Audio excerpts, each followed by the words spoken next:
Finding your direction in a sea of voices. This is a real skills workshop because to know our direction and to navigate all the different energies inside of us, outside of us, and be clear and to guide ourselves toward the experiences and the thriving life that we want, well, that's savvy. And this series that we're in is about savvy relating and engaging. And so I'm excited to be here co-creating with someone who has done so much work in the field of co-creating, especially in diverse communities where people have some needs that they want and some things that they don't want and other things like that. So I'm Rick from Thriving Now, and I'm here with Kathy Vartuli from Thriving Now and the Intimacy Dojo. Kathy, finding your direction in a sea of voices. What is that? I'm so honored to be here with you because honestly, this is kind of the doorway which I found Rick through. Carol Look actually recommended him. And one of the biggest ahas I had, the very first session I had with him, and this is like 15 years ago, was that I didn't have to decide everything just with my intellectual brain. And that was like mind blowing for me. I'm a PhD, I'm super intellectual, and I had been brought up to logic everything. But of course, as many people know here, you can logic forever and not get all the details and you can argue different ways and convince yourself different things. And I was really spending a lot of time and energy spinning on that hamster wheel, trying to figure out the best solution and doing it kind of fearfully. I was afraid to make a bad decision. So when Rick and I first started working together, he was like, "What does your body say?" And I was like, "What are you talking about? I'm an engineer. I do not have a body. It does what I tell it to most of the time. And that's how we handle it." And so it was a journey for me. And I've really been so grateful. I think it's an evolving journey. I don't think we're ever quite done with it. We can always go a little deeper, a little more connected, a little more savvy and mindful and picking up subtle nuances. And just even having the very basics of this made a huge difference in my health, my well-being, my ability to make decisions. It really helped me succeed as an engineer, where people have to make very informed decisions quickly. And you get the logic, you get the data, but then there's always that unknown area. And like, can I feel into my body? Can I feel what's a yes for me? And we want this for you. I think too many people are driven by society. We're driven by the ads we see in social media. Driven by like our parents pushing us. My mom really wants me to move to New York right now. My body says no, and I'm going to listen to it. So I probably would have been more torn by that. I love her, and I do not want to move to New York. So I think that when we can get this connection to ourselves is so important as we're going through this. And Rick was like wanting to presence, so we're talking about savvy relating. And my thought is if we can't relate to ourselves, if we don't know who we are and what we want, there is no intimacy, there is no savvy relating, there's no way to connect with anyone else. I was so driven for so many years by what other people wanted, trying to be what I thought they wanted so they wouldn't reject me or kick me away, that there was no me in the relationships. And I couldn't figure out why they were so unfulfilling and so frustrating. And so I was exhausted by being around people because I was constantly tuning to them and trying to act the way I thought that they maybe wanted me to act. So I really think that getting this compass, an internal compass in the sea of voices that we're getting all the time, can help us deeply calm down, de-stress, make decisions that create a life that we really are happy we're living, and then connect with people in a way that's just real. And it feels so good. And I'm not tired at the end of the day. There's sometimes I'm still kind of a mitrovert. So some days I'm like enough people. Mitrovert is somewhere like I'm not an introvert, I'm not an extrovert, I'm a mitrovert. So like there's sometimes I like people and sometimes I'm like, oh, you guys can all go over there and I'm gonna be quiet for a while. But I'm not exhausted just by being around people with having the CPUs constantly in my brain trying to figure out everybody else. So if you're here, if you can, just give yourself a little bit of appreciation that you're looking at something that most people don't even know is a problem. I would never even know to look at. There's so many things we don't know, and most people are very content not knowing about this. And I think Rick is studied with a zillion people, I guinea pig myself all the time. I'm like, oh, what's this? Let me try it. And I've never seen anyone teach this with the groundedness and connectedness that Rick has. So I'm just really honored to be teaching this and sharing this with you, with Rick. Thank you, Kathy. And thank you, everyone, for being here. I'm going to do a housekeeping thing here and just make sure that everyone's muted, and you should be able to unmute, Kathy. Um, I remember being at my dad's, my mom and dad divorced when I was 4. And so they were very different worlds.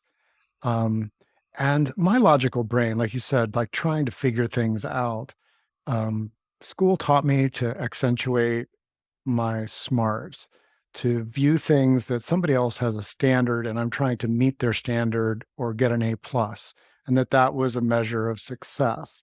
And that set me up for some real confusion because I would be putting everything into an intellectual, um, behavioral as logic kind of thing. Let me go on with the story. So my dad had a weather radio.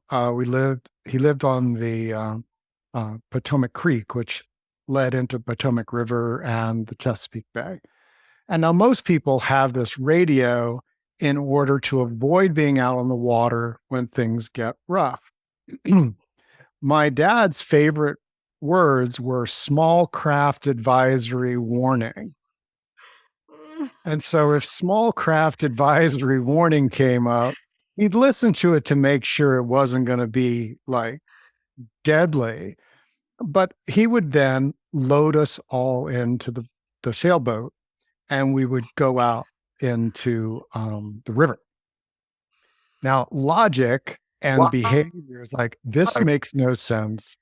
The ranger Rick in me, which really does value safety of my um my physical body, would be like, what are we doing?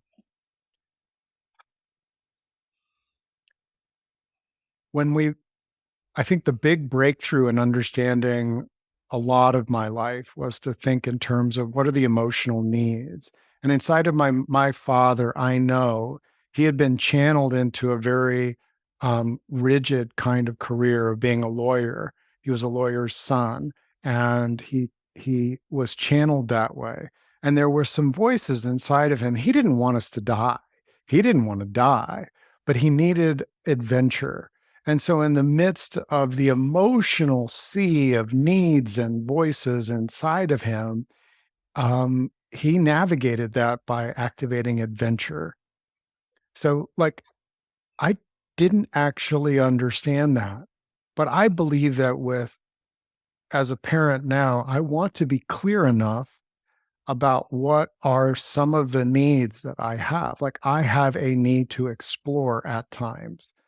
Um, and so, there are times where I will just get in the car and not know where I'm going. I am navigating by what attracts me for exploring. Now, if you looked at my track, like, where is he going? Now, I know where I'm going. I'm exploring. And that because I know I'm an explorer and that's an aspect of myself, I could tell you, like, oh, well, I have an emotional craving at times for exploring, for something that I haven't seen before, for land and energies that I haven't seen, but it's actually like close to home. I like that in my territory. And when we know other people because they're clear enough, and my father was not an emotionally open person.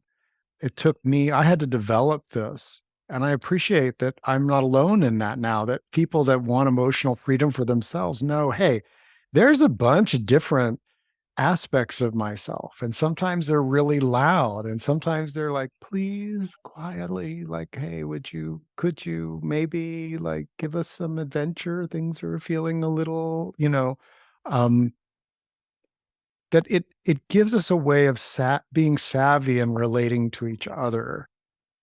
And so this workshop, my hope is that we're going um, to go back to what matters to us. We're going to revisit that closely. And then we're going to look at the sea of voices, the internal and external, and come up with some savvy ways of tending to that while maintaining your direction. Direction isn't always from point A to point B. In fact, emotionally, if you ask me, Rick, do you like to be really goal oriented? Do you like to have a 5-year goal? I would say, ooh, please don't. Like all of these marketing people, you need to have a 5-year plan. I remember doing 5-year plans for venture capitalists.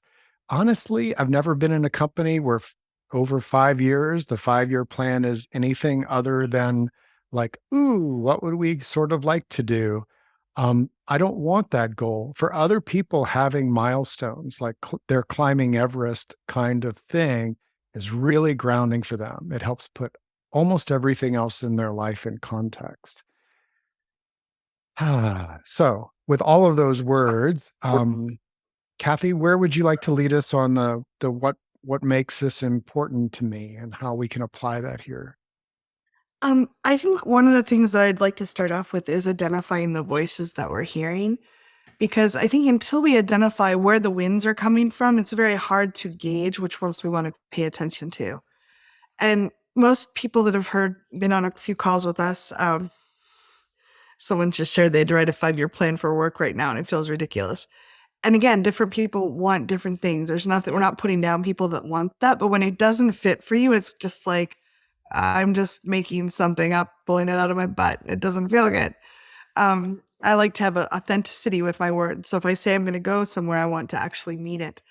Um, but we have external voices that many of us, I talked a little bit about, my mom wanting something. People close to us or people that are in our blood related or close, like in relation or close heart wise, may have a lot of influence on us. So Adira, every once in a while, she's mad at her mom or dad, or she just wants to talk to me. I will do just about anything to talk to that little kid if her mom texts me that Adira wants to talk to me. Like I'm in the middle of a conversation with someone else. I'm like, give me 5 minutes. I've got to go take care of this. So she has a strong wind in my life because I adore her. She's just a really sweet thing and she makes my heart happy. So I choose to allow that wind. I don't want to diminish that wind. And there's also times when I'm like, I'm so sorry, honey, I'm in a meeting, I can't get it out. But I try to be there for her. So a lot of us are aware of the voices of the winds in that sense of people that are close to us. We're also very strongly buffeted by our survival brain, by media and things that are around us. And I don't think we're always aware of that. The more conscious we can get about that, the more control we have. Because um, if you watch TV, I love to turn off the sound when I watch TV sometimes and notice my impulses and thoughts and like how I'm influenced by the visual whatever's coming on. Oh, there's food there. I'm feeling hungry. Wait, I just ate dinner.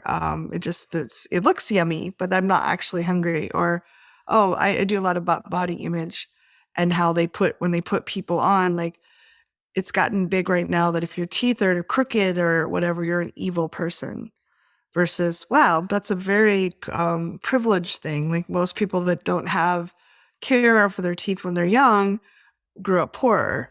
So, but that's a symbol they use. And it used to be that they would always kill off people of color. The black men would be killed like in the 70s and 80s. That was the thing. If there was a black man on a movie, you knew he was going to die really quickly. Well, that's not okay now. So it's usually a fat person who gets killed right away. Or, they'll pick someone who's not so smart or an Asian. It's still not Caucasian. There's still a lot of racism in it. So I just like to be aware of that. And I'll just spend like 10 minutes watching something with no sound and like picking things out and going, oh, I'm letting my brain calibrate to that. So I think it's very important is to be aware of all the external buffeting that we're getting, because we are constantly buffeted by it. Do you want to say something about that? I've I've got the next thing that someone put in the chat that I want to flow into that. Do you want to finish or Go ahead and I want to talk about the external before we talk about the internal. yeah? Well, someone put in the chat guilt and obligation. So, um, on the sea that I grew up on, there was a particular smell, And it just came with that sea. And I've been to the Mediterranean and it smells differently. And I've been to polluted areas and they smell differently. Um, and to me, one of the things, whether if I know that guilt was something that was a music, an energy, a smell, a sound, a mom's voice, a teacher's, the church, wherever it's coming from, I know it's there. And so if I know that inside of me there's this guilt voice, um, I believe it's savvy to know that it is one aspect of us, just like wind and sun and rain and current and smell and chop or big waves or um, phase of the moon, tide, all of these things play into the sea itself. The sea within us has all of that too. And sometimes the guilt comes up.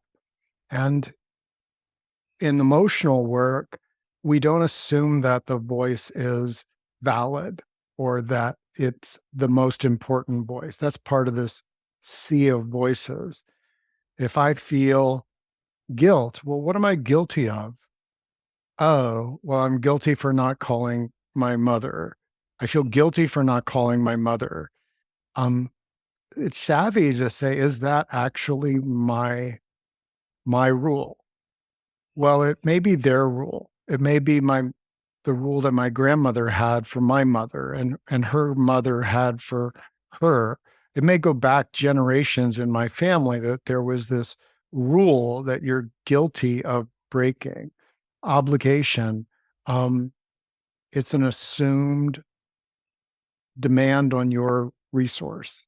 It is saying that if Super Aunt Kathy, as soon as we called her Super Aunt Kathy, she was now obligated to treat Adira the way that she does, because that's what an aunt is obligated to do Take a for lot of her the joy means. out of it. Now, I know that there are people on the planet that being considered someone's super aunt would activate a voice of obligation. Um, if obligation is not what matters to you, then well, yeah, I could be obligated, but freedom is what matters to me. And so I know that I want to be in choice. So if obligation comes up, I can ask, well, what is my actual choice? What matters to me here? It's not saying that that voice of obligation is not going to be there. If you're on the sea, the smell of a dead fish will occasionally come your way. I feel that way about obligation. Obligation is the dead fish of relating, um, but it gives us some capacity to navigate, to find our direction. Oh, there's the obligation. I'm going to acknowledge, oh, I hear it, I feel it, I kind of know where it comes from. That's the voice of my uh, whatever. And um, what's true for me? Go ahead. I was going to say, I like that freedom. And if I felt that obligation to be the super aunt, to always be there for a dear when she wanted it, there's probably obligation back. Like people get resentful and like kind of feel rigid about that. So the other day I called and I hadn't talked to her. She'd been in Alaska, so I hadn't talked to her very much and I was missing her. And she whispered to her, we talked for a minute, but she whispered to her dad, I don't want to draw. And I think she was trying to be polite, or maybe she just, I don't know what was for sure was going on with her. But I'm like, honey, if you want to draw, you can go. Could you draw me? If you want to, we draw me a picture. Like I didn't want her to have to be there with me. I wanted her to be there because it was joyful for her. Even though part of me was like, I haven't seen you in almost a week. I miss you. It was fine. It was like, I wanted freedom for both of us. And I think that's the breeze I want to emphasize. And if we give in, when we give in to guilt and obligation, it's really, really hard not to pour that on the other person. So I have trouble sometimes saying no to someone because I'm like, oh, I'll just take the guilt. But when I know that it's harming the relationship, that helps me stop and say, you know what, I really don't want to do this thing. and I'm worried that I'll resent you if I do it. Mm. So, it helps me stay on the clean side of the relationship, knowing that it's not a one-way street. It's very hard to operate under guilt and obligation and not have that be the currency that we're exchanging. So I think that's such a useful way to do it for me. Um, someone shared this great role modeling for the little one to hear and know she can choose. I want her to be able to choose. I want her to know that I'm someone she can go to and just be herself with. And if she doesn't want to be there with me, that's totally fine. And there's other days they'll tell her we have to hang up now, and she'll run away with the phone. And I have video of her running with a little phone, taking her picture, and we'll go and cook in the other room for 20 or 30 minutes. And they let her get away with it. Sometimes it's really cute, but it's just there's an ease there that I just really cherish. And I want that for more people. I think too much of our society is run on guilt and obligation and resentment, and is this for me versus like, how can I take care of myself so that how can I have a big enough circle and find people that are generous back so that there's an easy flow in my life? Fun and Kathy. Oh, thank you. Yes. Um, Well, and go we're ahead. modeling this, like Kathy and I do this with each other. And so it makes it easier then for it to spread out. If you have people in your life, finding direction in a sea of voices, acknowledging that there are lots of different attitudes, values, and things that matter. If I if I share with someone, hey, it really matters to me that that if it's not a yes for you, that you let me know. And it matters for me to be the kind of human who makes it easy for you to say no when it's not a yes for you. And so, hey, if you notice that there's a voice that you're going to feel guilty, or well, hey, Rick did this for me, just please know that that's not my voice. um, and uh, if there's anything that I can ever do to help you find more and more ease and confidence, to me, that's helping someone navigate the things that matter to me. If somebody talks a story about obligation, I can share, hey, I'm sort of allergic to obligation. I have a big yes, but please let me know. So that's an external voice I'm navigating. They're talking about, well, she should call her mother, mother raised her all said, just to let you know, I'm hearing that you value the obligation of a son to his mother and things like that. Just to let you know, in my world, I have a big yes, but obligation doesn't work for me. So if there's ever a situation where, um, uh, you're gonna do something for me because you want something in return, I need that to be an agreement rather than an unstated, obligation. This is, to me, part of savvy engagement, learning around with the people that are dear to us. How can we find ways of being? Um, I'm doing this with, my older boy, talking about how to be savvy in navigating the different, um, voices in his world and his own desires and needs as well. So, try it out, this idea of savvy as you consider what matters to you and what matters to other people. It's Go ahead. very fear-based. I watch my mom sometimes and she feels very entitled to my sisters and my help. And I've been really good about honoring my own needs and being there because it feels right. But I think it's often fear-based. There's not enough. She was brought up in a mentality of scarcity that if she doesn't remind us that she did a lot for us as we were growing up and kind of guilt us that there won't be any care for her versus she has enough money to hire some of the things done. Like I feel sad sometimes because I watch people being wrangled into doing things they don't want to do. And it's just, I want, savvy relating to me is being as authentic and real with each other as we can and not having walls of guilt or protection or like and I don't have that with everyone, but like Rick asked for a birthday present and he could just ask me because he knew that I would tell him if it was too much or too little, or if I didn't want him to do it. Like I feel like, we trust each other that way. Yeah, we can. I can ask for help on certain things and he'll say, I can do that, or I can do this part of it, or I'm just not available right now. And I have enough resources that I can go find someone else if he's not available. So I think the more we can nurture ourselves and keep what connections we can keep clean, and really the ones that feel safe. There are people I do not open up that much with. I just don't feel like they have the skills or the savvy or the resources to meet me where I am. So we're not saying do this with everybody. Please listen to your own intuition on this. And I found that I'm able to stretch it further than I thought.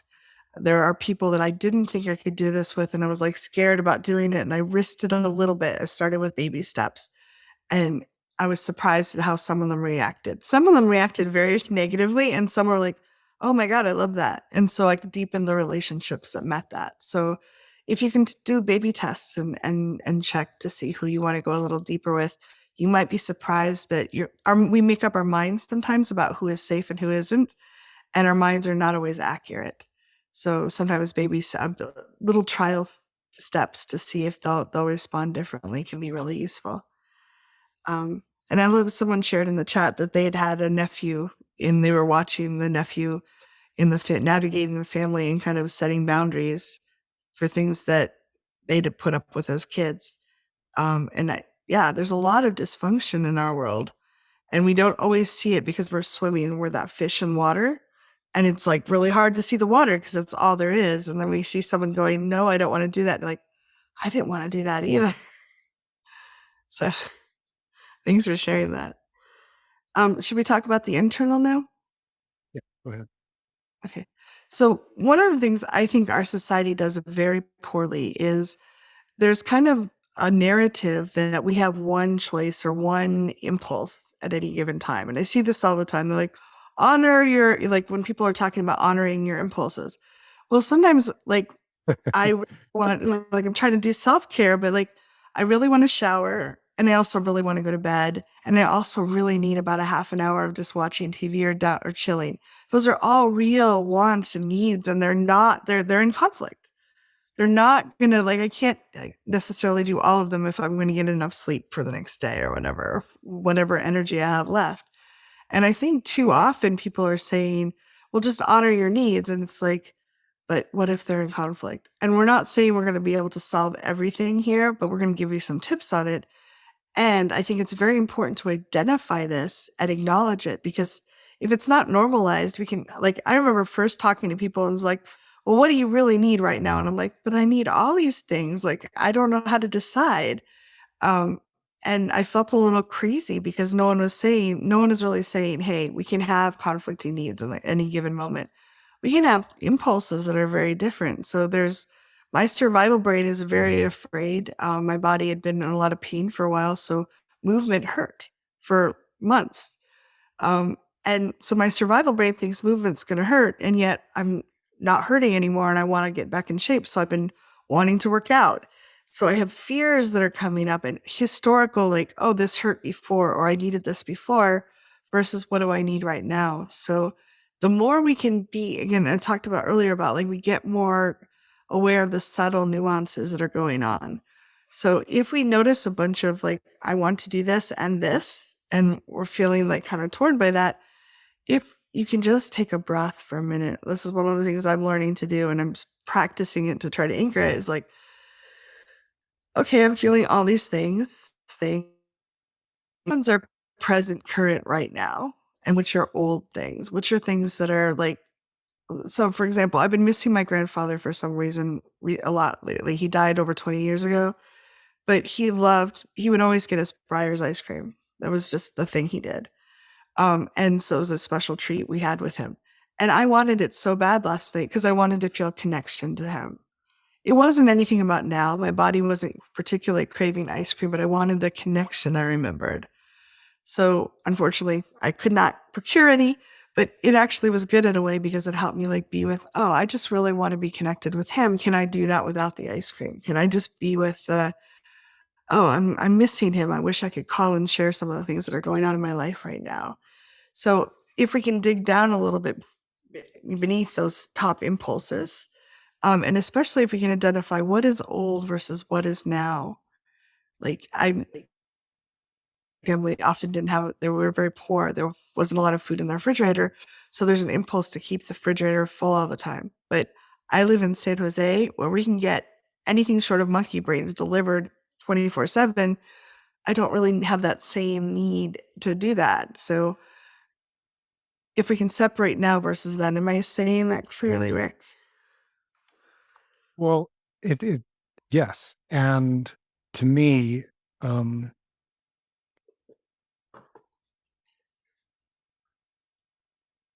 the workshop for me, the skill here that we're and it's awkward because most of the time we think about making a decision rather than having a direction, and sometimes things that are um, co-present with it.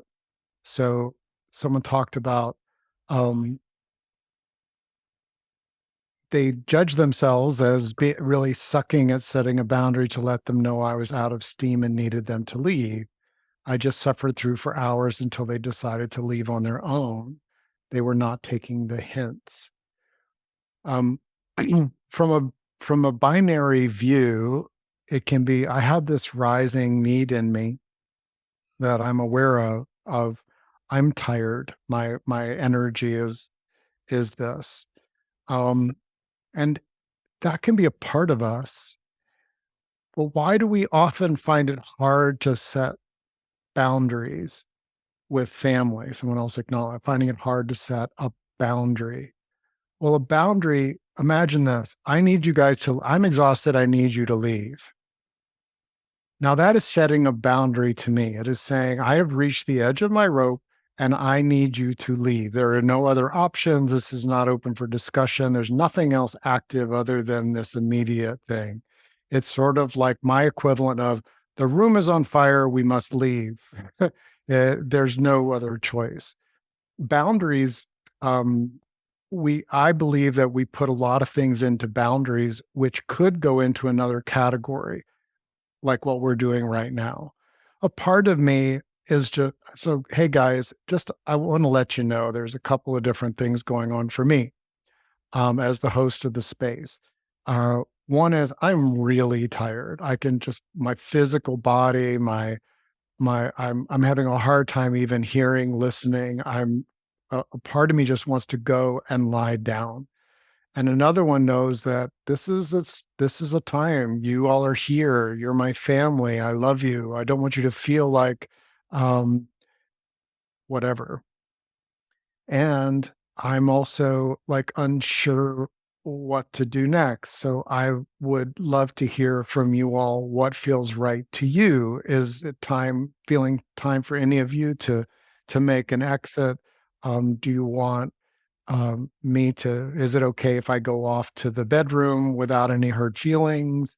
Um, do you see what I mean? That is not a boundary, but it is helping me find direction with the different voices in my head. Um, and also, it's letting other people have information to navigate. A hint to me is um, uh, I love that some people are empathetic like me, that if I'm looking for hints, I'm looking for the unspoken, not with fear, but just awareness. I like being savvy enough to know that um, the hosts are starting to pull away. They're not like the energy is like of separation. Um, I like being able to pick up on that. Um, I have a it matters to me to be thoughtful and responsive to other people's energy. Now, if I'm there at a party with other people that have been stuck away, they haven't interacted with people for years, this is their breakthrough moment, right? And they're really like, "Oh, this is soul food for me. I'm here with people I love, and I'm gonna keep it going. I'm gonna keep the party going." They're attuned someplace else. And I believe that when we're finding our direction in a sea of voices, a voice is an energy. for those of us that might feel things in our body, we may feel different people's energy. We may be visual and see micro expressions and, body language and things. And others of us can hear the tone of someone's voice. We might even get spiritual guidance. Hey, it's time to leave in a soft way. It's time to make a graceful exit without even having a reason. And that matters to us to honor our own spiritual guidance without excuse, um, and with trust. Um, so those are taking those inside inventory of the different parts of us.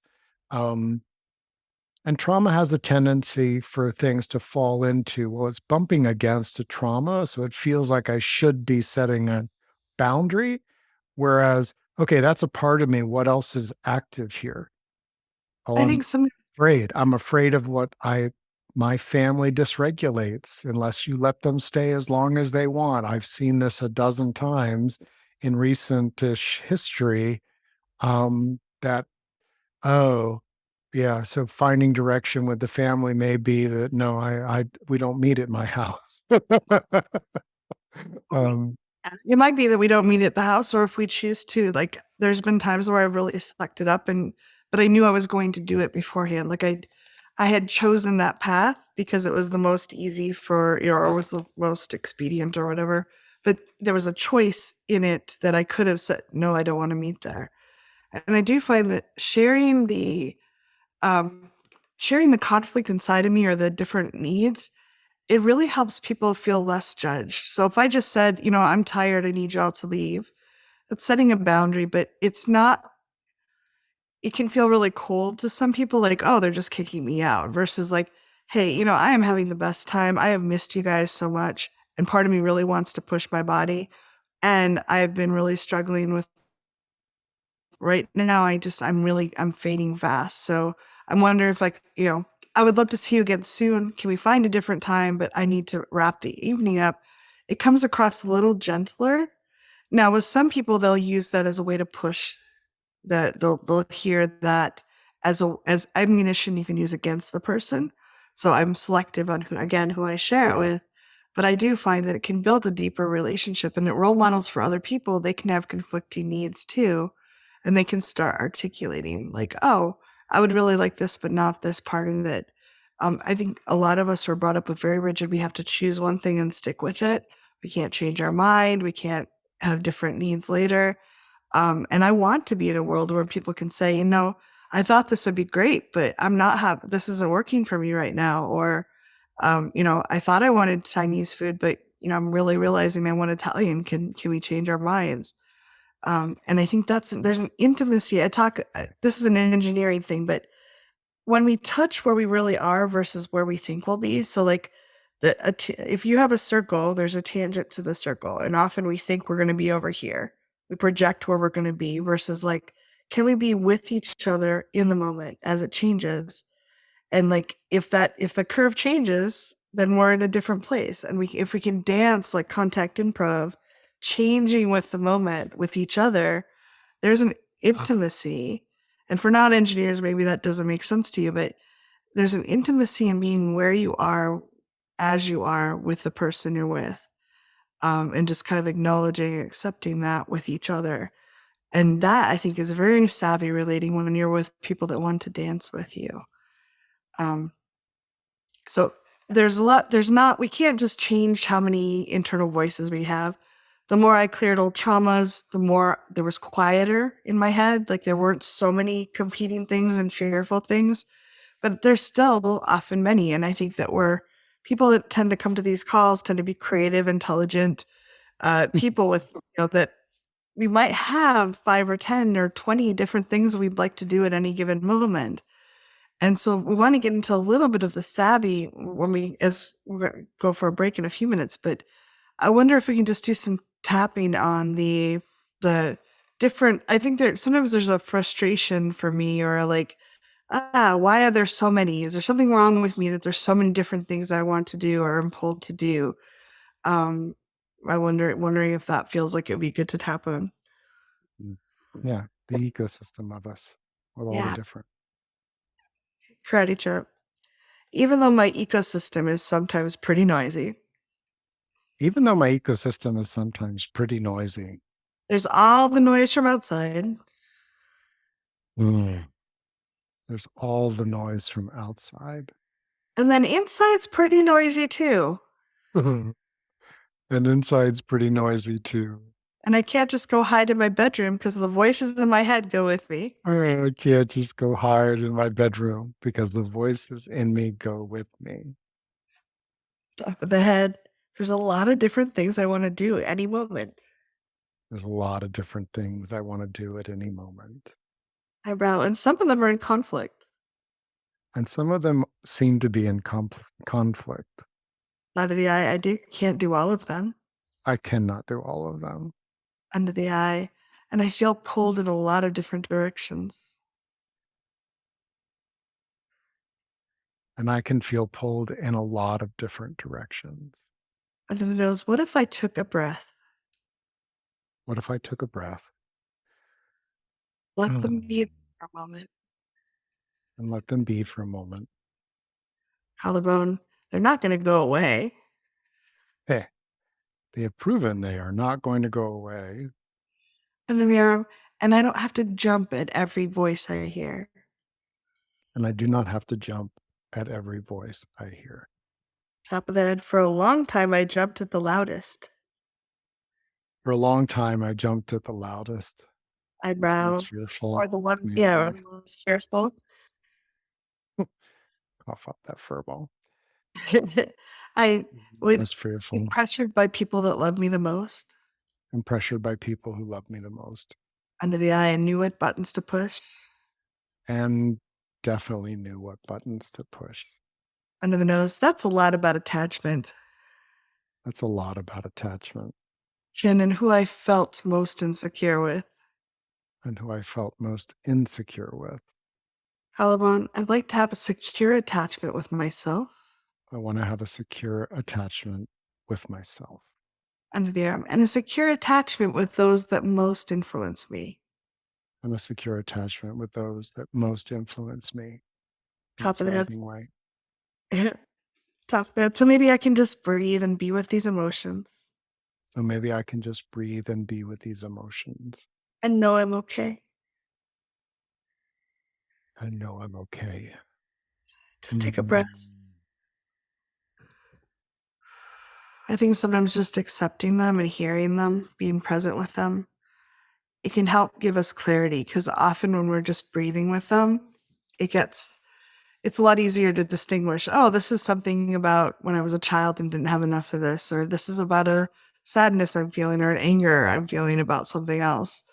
This is about something I really kind of need right now. Like it they'll sort themselves somewhat if we can just breathe and be with those feelings. Mhm. Mm.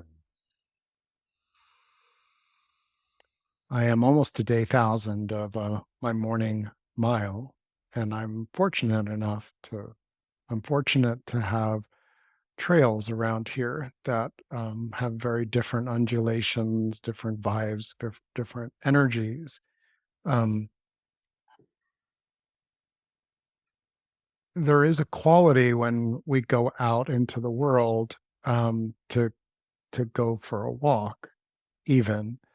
Oh, I'm going for a walk. Dot, dot, dot, dot. And if we look at it emotionally and energetically, um, what's there can be an inner part of me that wants to move with vitality.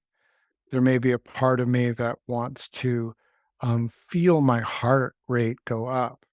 And if I do that, I might choose a section of the trail that is going to have directions that are more vertical, more challenging to my physiology. It may be that what I need is to have a conversation with myself. I talk to myself on the trail. The bears don't seem to mind, or at least they run away. Well, I don't know what that means. Um, so in this case, I want to have that. And so I might choose a trail that's well known and doesn't require as much energy. And the direction, I know that I'm walking the trail. you could say, well, what direction is he going? Well, if you looked at northeast, south, and west, it may be that I cover the entire directional spectrum. And I believe that emotionally, um, it's it's sailboats work back and forth in the wind and with the wind, crosswind. We use the winds, we use the things that are there. We look at the weather, we look at the sails we put up.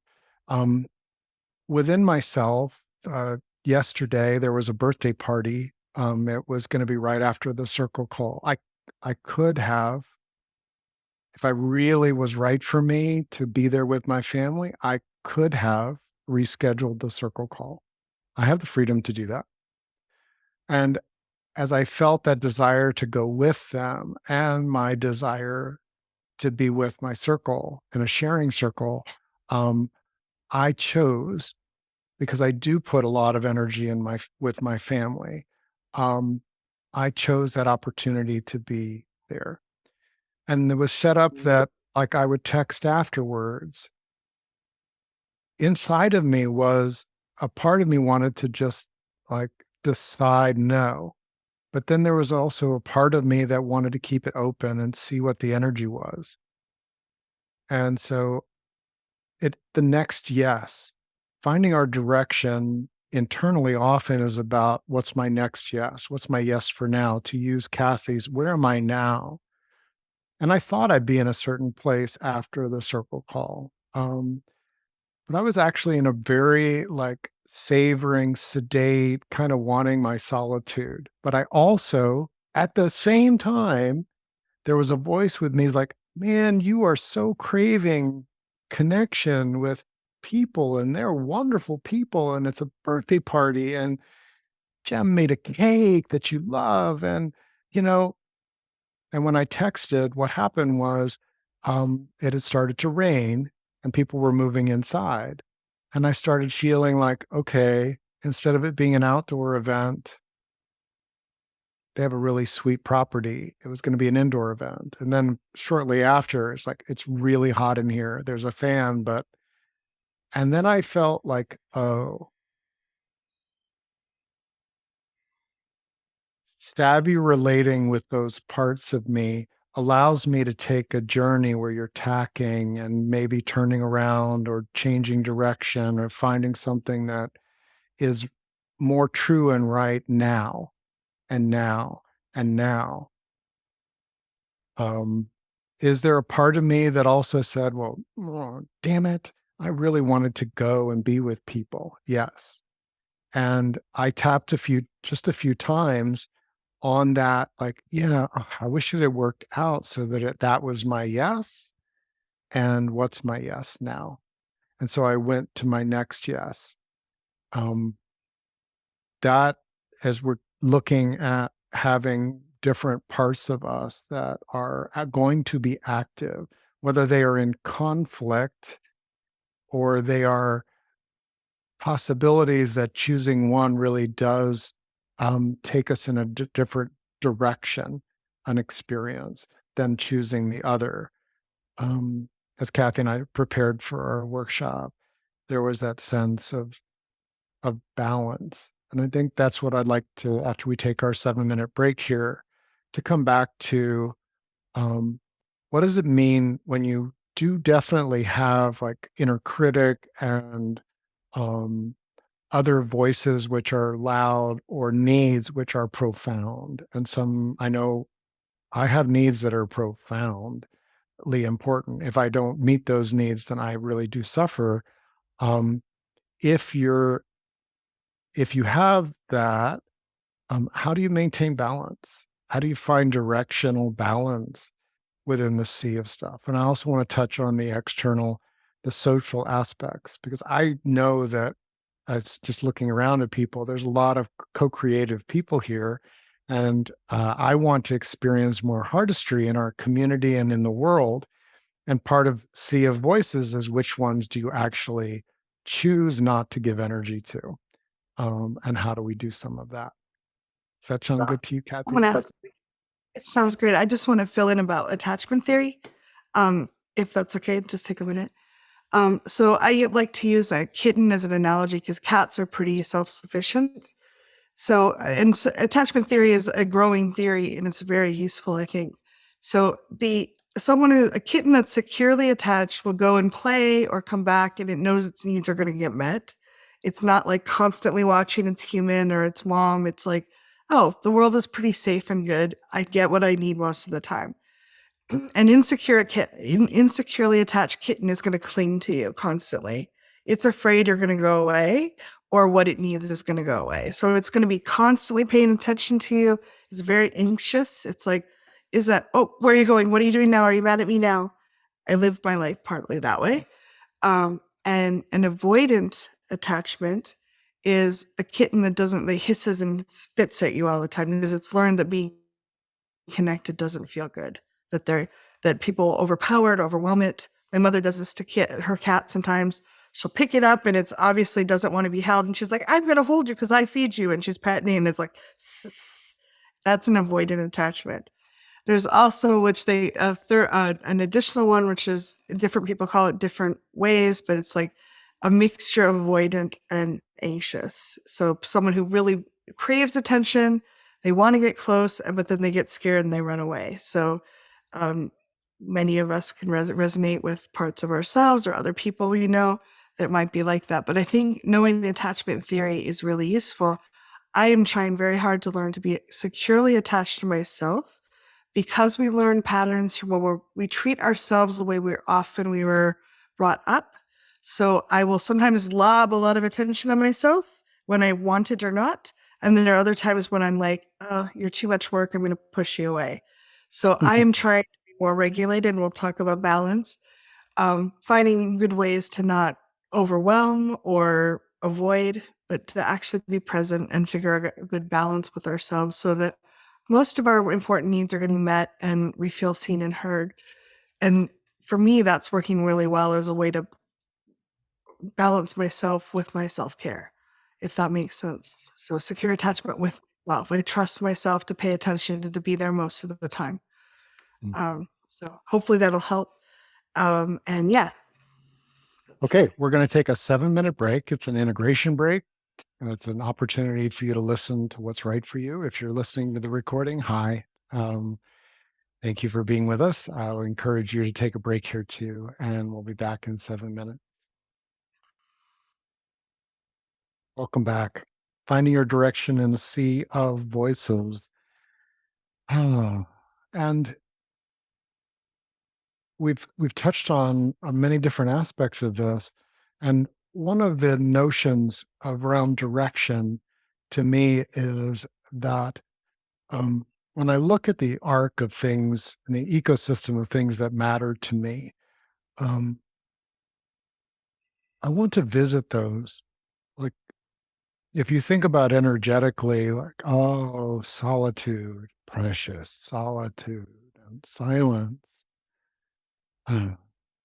If celebration also matters to you, you you could combine them and celebrate your solitude in quiet stillness.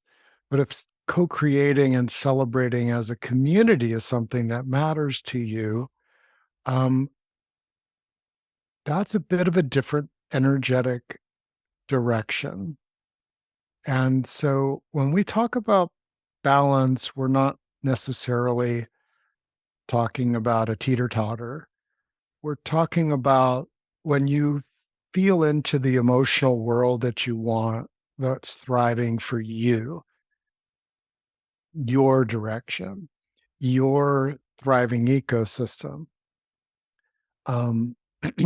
How do we make sure that it isn't just the loudest voice, the most urgent aspects, You're through that. the scariest that are avoided or given a lot of our time and attention. So, Kathy, do you want to riff on What engage on is that? someone just said they were being watched by an insecure rabbit, so I thought that was pretty cute. While we were talking about secure attachment, one of the earliest seminars I took, and this just really struck me, is they asked everyone if they'd been sitting for a while, and they said, "Is everyone feeling a little bit like they want to move around?" And so we're like, we've been sitting in a chair for a couple hours. So they said, stretch out as far as you can go. Stretch out. Like, what if you want to do this, you're welcome to. Please take care of your body, but just stretch out, breathe and stretch and stretch and stretch and stretch. And they're like, no, stay there for an hour. And we're like, what? And they're like, no, you don't want that, do you? We're like, no. And they said, okay, now come in and be small, like be really small, be small, small, small, be very small. Okay, now stay there for an hour. Like, oh, no, I don't want to do that. It felt good for a moment, but it doesn't feel good forever. So, like, I think there's a balance, an inhale and exhale. We want to be with people, we want to be without people, we want to rest, we want to play and create things. And for me, honoring that is really a big part of it. And someone said they liked the concept of self care that I shared, but they weren't sure they got it. And let me just give a quick example if it's okay. When I get on a health kick, I want to take a lot of vitamins. I want to eat juice every morning, and it's every day without fail. I must do this. I'm like, my brain is going on it all the time. And whether I'm not always listening to my body, I've decided with my brain that this is what I'm going to do. And I'm kind of forcing that care on my body without actually listening to my body. And then there's other times when I feel very self-indulgent and I'm going to like order DoorDash and like sit on the couch and watch TV, which is fine, but I'm not always listening to my body either. I've decided I'm going to be indulgent and my body may be like, I really want to move or I want a salad really badly. A secure attachment, it means I'm listening to my body most of the time. Like I aim for 80 to 90%. And that may mean that some days I don't take my vitamins and some days I do. That may mean I take different vitamins on a given day. I just listen to what my body's wanting for it. It might mean that I watch TV for an hour and then get up and move around or have a burger with a salad. There's some balance in there. And the balance means checking in with myself periodically rather than deciding with my head where I'm going and how I'm going to get there and kind of driving myself there. So I don't know if that helps. Like in one sense, like when I really force myself to do my vitamins, I'm kind of doing that, like, I'm going to take care of you whether you want it or not, and like kind of forcing stuff on myself, which doesn't feel good. And then when I kind of just like, I'm going to be indulgent, I feel like I kind of abandoned myself. I'm not really listening to my body and its needs. So for me, finding is really useful. And I don't know if that helps with the self care, but um, I just, since I found it really useful, I thought I'd share that. Mhm. I think finding balance in general, one of the things we were talking about was Rick and I, when we were prepping for the call, was like how we often have these impulses to do different things. Like I came home today and I really wanted to work out. And I also really wanted to take a shower before this call. And a meeting came up from work that I hadn't planned on. So I couldn't do both. And I was like, oh, what's balanced for me? Well, I worked out this morning at work. When I got my break, I went and walked on the treadmill, and I was really feeling sticky from it. Just was a really hot drive home, and work was kind of one of those days where you just want to wash it off. So I decided for the shower. I was looking for balance. If I hadn't walked this morning, I might have said, well, since I can't do both, I might want to walk now because I don't know that I'll want to afterwards. But when we have these impulses and these thoughts, they're not necessarily in isolation. We may have them many times a day. And if we're like, oh, it's important for me to move my body, am I honoring that need to move my body a couple times a day? Am I honoring that need for pampering or like need a little indulgent a couple times a day? Like finding the overall balance and the arc of it versus like I have to each time decide. Like we can be influenced by other decisions we made during the day, and we can try to find a balance in our life that fits really well for us. You Mhm. want to say more about that, Rick? Well, if you happen to be a freedom uh, loving person, um, I think about when I didn't go and exercise today. I kind of had the same sort of thing. Adira was up in the middle of the night. Um, I was so out of it. My watch even thought I was in REM sleep for like 2.5 hours when I was actually just like in this altered state of reading children's books with a very awake child at 4 o'clock in the morning. Um, there's a part of me that wants freedom, but it also sometimes wants a freedom from the have to. So, for example, if the morning mile was a have to, what I'd be saying is I'm actually allergic to have tos. So my consistency, like someone said, I scold myself for being so inconsistent. I used to do that. What I did was for the morning mile, the only reason I have been, quote, consistent is I set it up with a lot of freedom. I have the freedom to put on my shoes, walk to my car, and walk back and call it the morning mile. Okay. If that's my yes, that actually counts as a morning mile. I am allowed the sacred no.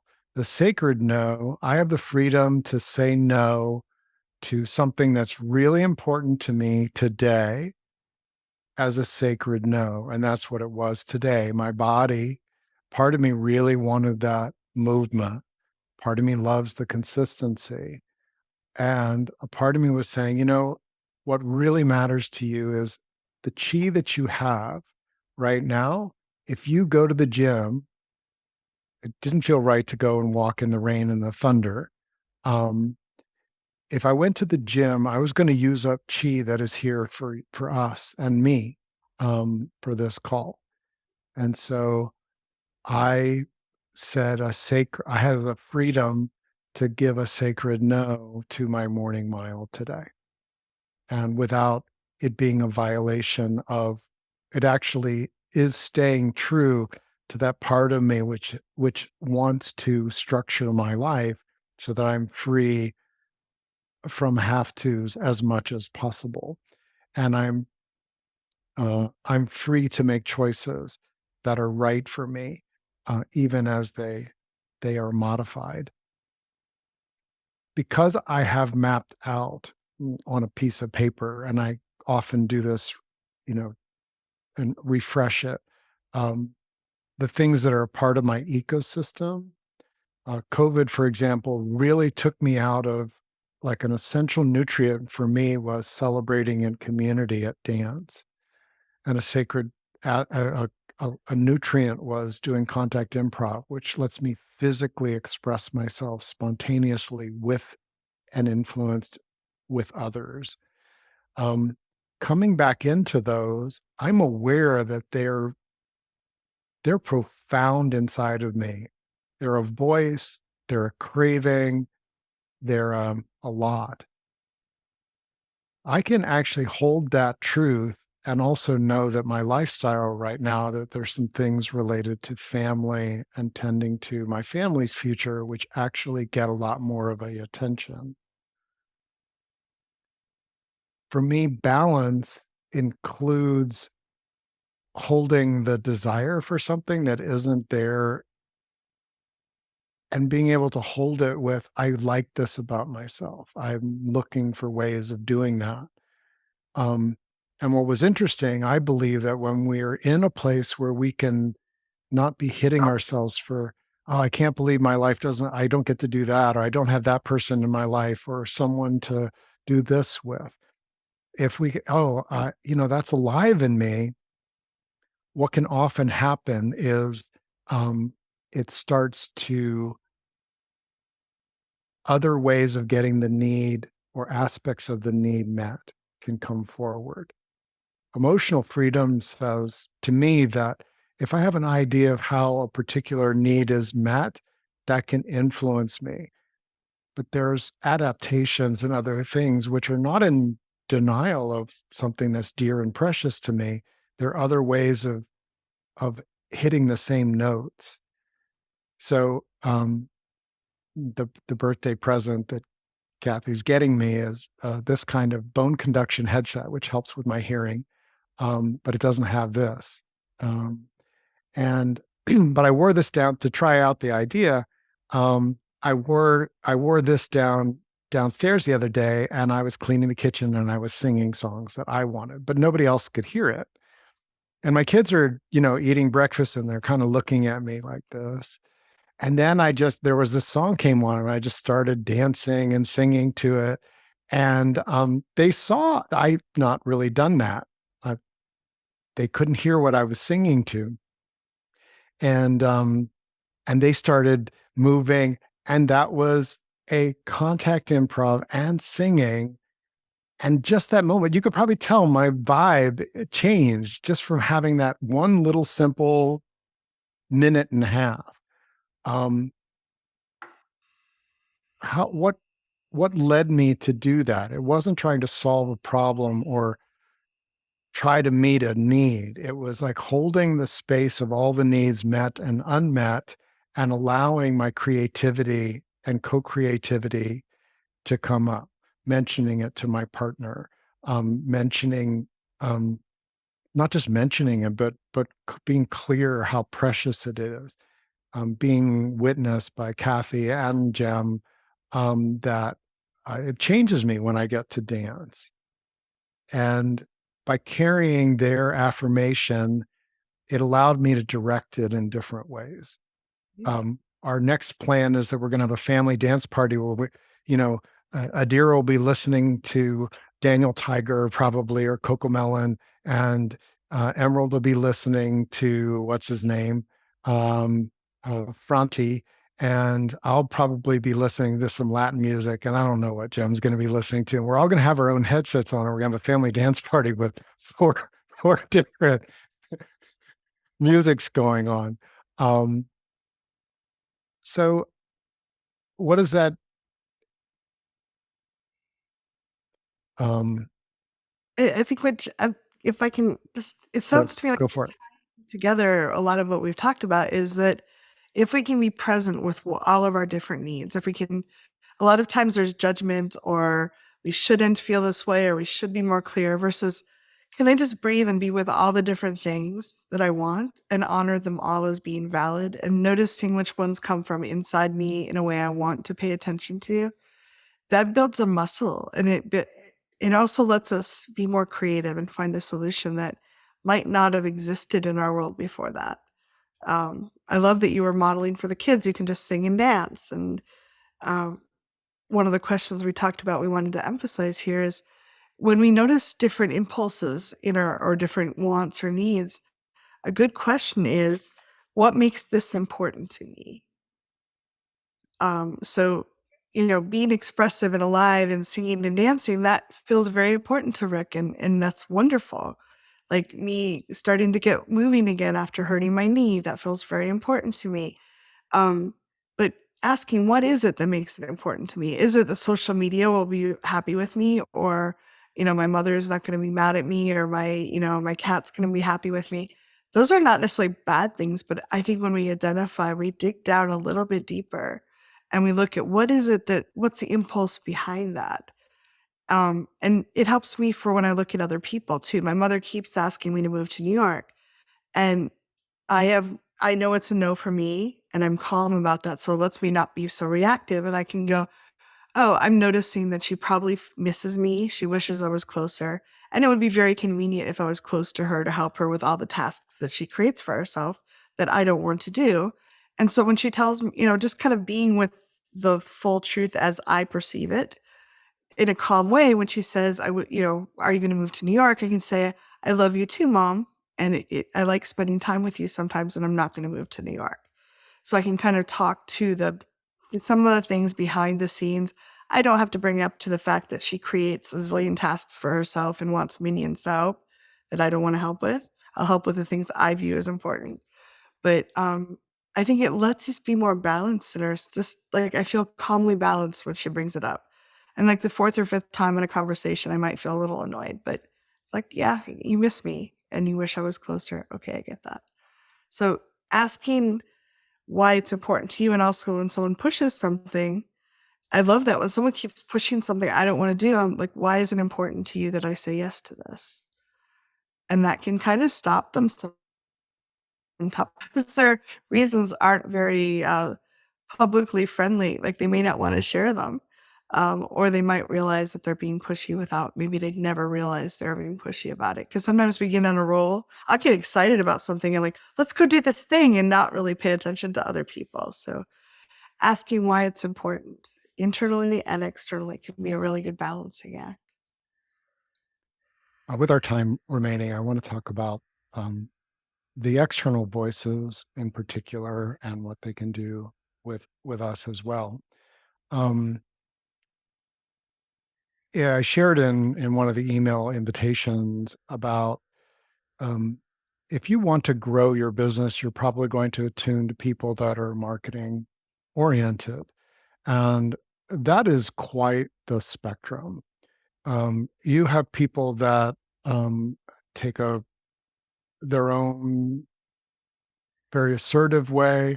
There are people that value making a huge impact with lots of people and big numbers, big stadiums, and things like that. Um, and across the spectrum, um, I acknowledge that one of the things that is valuable to me as a human, as Rick, um, is exploration. So, for example, early on, I was thinking about thriving now, and the core things that I wanted to explore were emotional freedom, mental clarity, physical vitality, financial abundance, and spiritual connection. Those are infinite. You could take any of those and have 100 million trillion businesses in any of those areas. It's not niche, but that's what got me alive in doing Thriving Now. Oh, since the early 2000s when I started Thriving Now, um, I have read many times over and over assertions, well, if you want to grow your business, you need to niche. You need to have an avatar. Well, as I look at the people that are here, as I look at the members of my circle, none of you fit a caricature. There's you're not a particular age, you're not a particular gender orientation, your sexual orientations, your intellectual orientation. I think we share some values. You're not repulsed by the idea of freedom. If this was the obligation workshop, I would be a terrible facilitator for the obligation workshop, how to obligate people to do more for you. Enslaving others through encouragement, appreciation, and fear of missing out.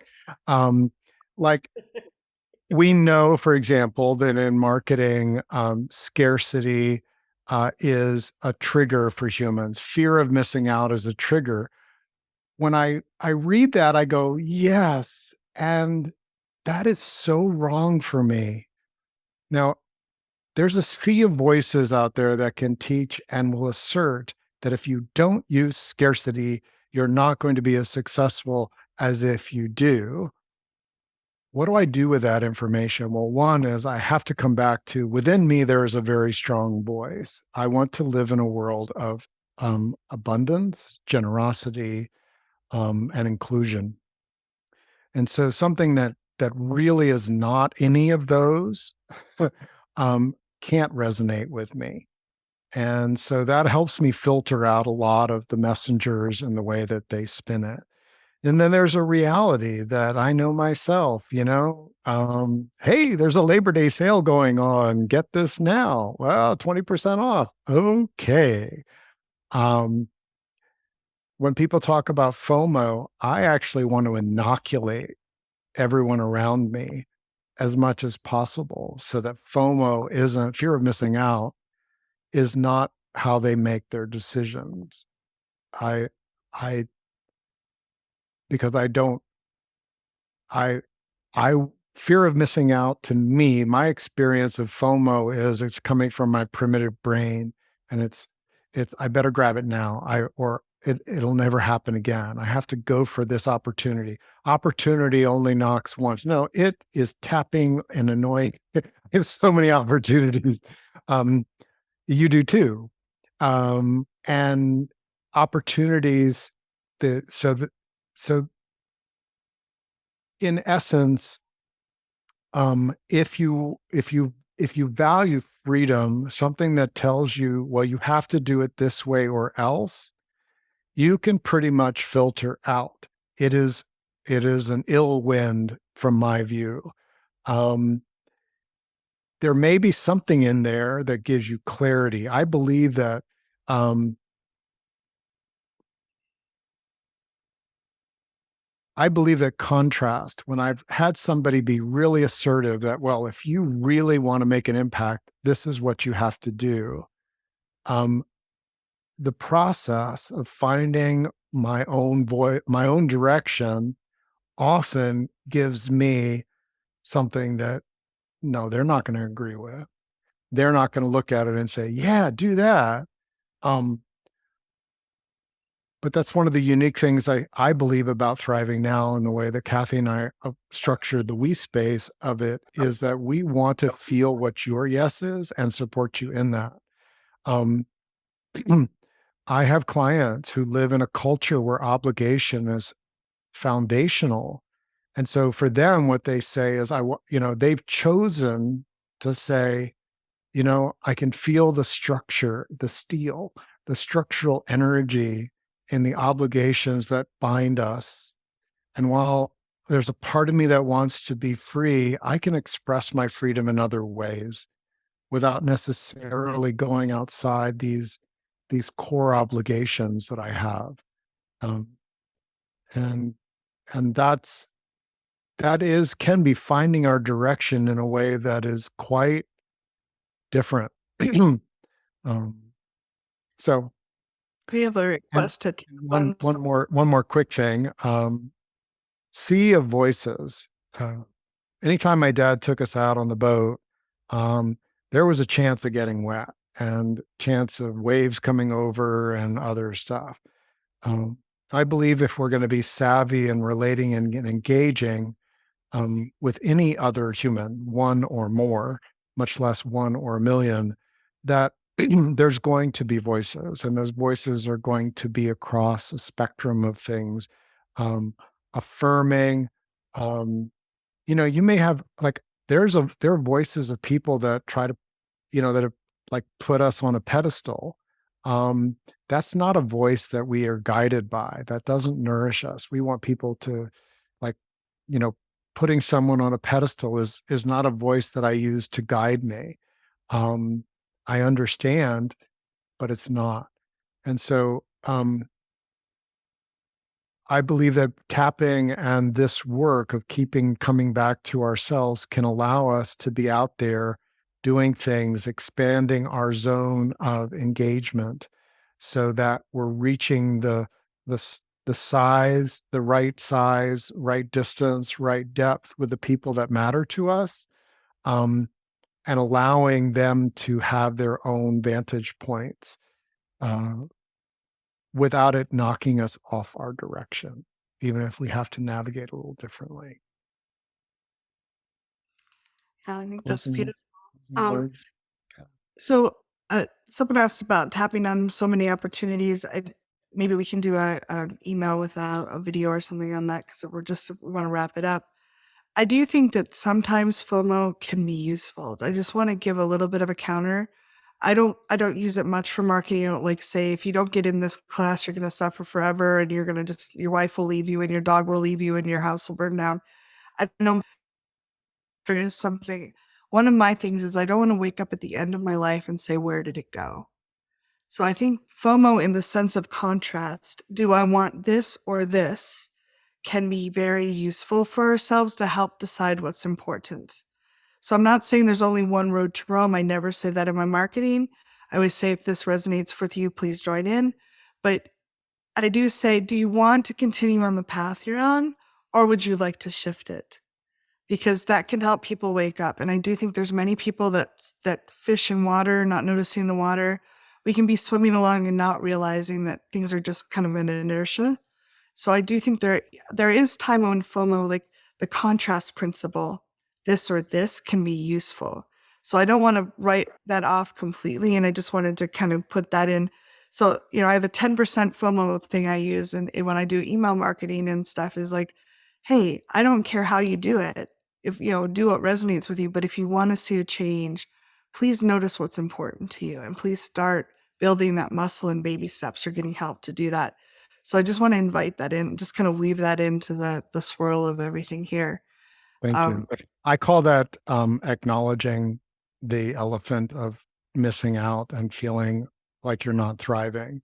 And that to me is part of doing and being in an emotional engagement with people that we love, is saying, I'm noticing that, your energy is here, or that you're feeling this.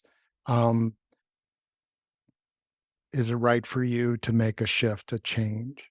Um, and uh, that's, yeah, we're human, and we often need to feel the invitation, the acknowledgement, and we hope that you do.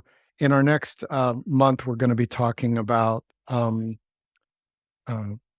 avoiding some pitfalls in co-creating, because I think co-creating is incredible, and you've co-created this workshop with us by your energy, your your comments in the chat.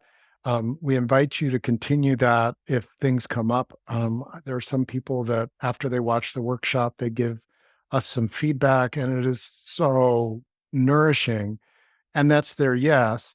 It's not it. So it's one of those things where we welcome your ahas, what you notice, and the like, as something that helps us tune.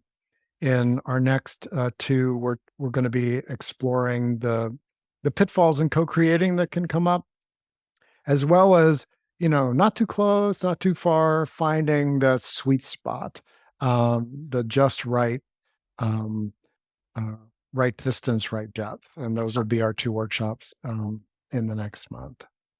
yeah. We're so Yeah. glad you were here. If you can, let yourself fully appreciate the fact that you gave yourself this time.